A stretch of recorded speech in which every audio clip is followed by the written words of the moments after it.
हर exam जाबा उन्दुलाङो गथ' खानाया गाबबाय थायो एकदम खान्थि गैया हरावबो बिराद खान्थि गैया जाबाय आं न'आव रावबो गैया जों खानैल' हिनजाव ओमफ्राय गथ' खानैल' बोराय बुरिबो रावबो गैया बिदाबो गैया फंबायबो गैला रावबो गैया गथ' खानैया एकदम गाबगासिनो दं आं एकदम थैनो ना थांनो जागासिनो एकदमबारे जेनेबा नोंसोरनि संसार जानायाव माबाफोर जाबाय थायोमोन नामा नांलाय खमलायफोर हा मा होनदों नोंसोरनि संसार जानायाव नांलाय खमलायफोर जायोमोन नामा नांलाय खमलाया ओरैनो थाव संख्रिनि आगोलफोर जादों ओमफ्राय दा बहुद जाबाय ओमफ्राय इयो नांलायाखै आंजोंनो उन्दुलाबो हरावबो ओमफ्राय इखौ आं बिसास खालामो आरो आं थानायावबो रायलायखायो नालाय स्रां स्रिंनो बिदि आरो आं थानायाव रायलायबा थारमाने गोसोथोनाय बिदि रायलाया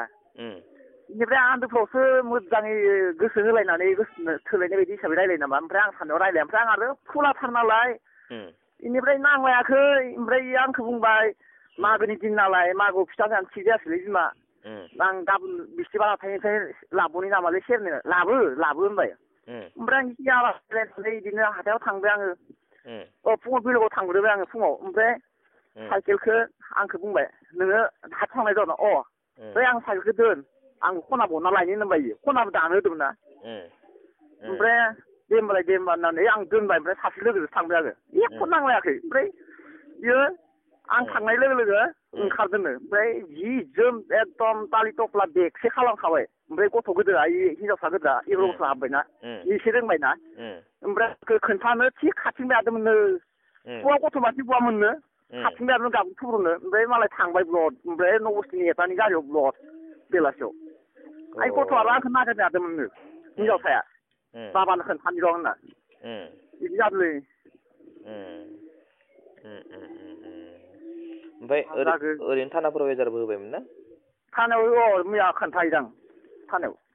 आरो दा थांग'नो होदो थानायाव दहाय थानानि मैया खोन्थाहरखादो गाबोन फुङाव फैबाव खनसेबो होनना बुंदो आं दा दसे थाना थांनोसै आं एसे साइडआव फैसा एसे नागिरदों मोनना मोना हा फुल एड्रेसा खोनाया फुल एड्रेसा नोंसोरना एड्रेसा फुल एड्रेसा ना औ जोंनिया नबस्थि गोलैयो नबस्थि ओमफ्राय थाना बरबरि बाक्सा डिस्ट्रिक्ट ना बाक्सा डिस्ट्रिक्ट बाक्सा डिस्ट्रिक्ट जायो गोलैयो जोंनिया नों दा जेनेबा जोंनि हारिनि सायाव बर' समाजनि रायजो राजाफोरनि सिगां नों दा मा खावलायहरनो सानो नोंनि हिनजावखौ बहाबाफोर मोनोब्ला नोंनि हिनजावखौ बहाबाफोर मोनोब्ला नों मा खालामहरनो सानो दा जेनेबा हमना दोननो खावलायो आरोना हमना दोननो खावलायो आं नांगौ थारमाने नांफिनगो नोंनि हिनजावनि नामा माबा सम्पा नार्जारि ओमफ्राय फेसबुकआव CM नार्जारि CM फेसबुकआवसो फेसबुक गैया ओमफ्राय आसोल डाइरेक्ट नामा सम्पा नार्जारि सम्पा नार्जारियाव बयबो मिथिगोन गामिनि मानसिया नामानो बेनोखा ओमफ्राय इउटुब खुलिनो नायो बेयाव आरो CM नार्जारिनिया इउटुबाव ओमफ्राय डाइरेक्ट नामा सब भटार आइडि आधार कार्डआनो जा माइबायानो जा सम्पा नार्जारि बिदि दा जेनेबा नोंनि हिनजावखौ नों सोरजोंबा थांनायनि सन्देह दं आरो ना सन्देह दं आरो रायज्लायखाबाय थायोमोन ओमफ्राय गथ' फिसायाबो खोनाखादोंनो नोङो गुवाहाटियालागिल' फै आं गुवाहाटियाव माबाना थागोन नोङो डाइरेक्ट बासआव गाखोना फै ओमफ्राय जों गुवाहाटिनिफ्राय हरसे बा हरनै थानानै ब्लक थांगोन बेलेगाव होनना बुंदोंनो हिनजावसा गोदोआ खोन्थादो ओमफ्राय आं रायज्लायनायावबो आंजोंनो उन्दुजाफाय नालाय सोरनो हरनि बिमा बुंदोंमोन ओमफ्राय ओइ माबा कौशिक बेंगलनि हरबायानो थायो रायज्लायबाय थायो मा मोजां मोनो बिदि रायज्लायदों नामा मानसिया नोङो होनना थोद सोरबा बुरि हिनजावखौ लांगोन नामा इयो मालाय थाखायाबो मिलायथारानो जोंनिजों थाखाया मिलायथारानो जोंनि भागाखौ मार मिनियो बिसोरो मा बुंनाय जादों होनना बुङो मिलायथारा बर' भाषाया नों दा जेनेबा नोंनि हिनजावखौ नांफिनदों आरो ना जोंनिफ्रायबो बेखौनो खावलायनो सानो जाहाथे नोङो गावनि गथ' गथायखौ गोसोखांनानै नों न'आव फैफिन आं नोंनि हिनजावखौ खावलायो सम्पा नोङो गावनि हौवा एबा गथ'खौ गोसोखांनानै न' फारसे फैफिनगोन आरो गिबि हौवाजों संसार जानायानो गावनि जिउनि लाइफनि थाखाय मोजां आरो गुबुनजों संसार जानाया गोरलै बाथ्रा नङा बेफोर संसारखौ जोङो साननैसोनि थाखायल' होननाबो बुंनो हायो नों जाहाथे दिनैहाय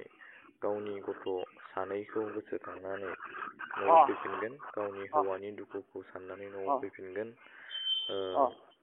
दाबोनो नोंखौ नोंनि हौवाया नेनानै दङ।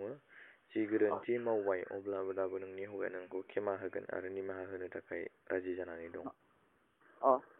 नों दा माबाफोर बुंबावनो सानो? आंथ' दा नांथारगैखो आं माने आं नांगौबा आं थैलांथो इ थाथो बिमा फिसा बिसोरो।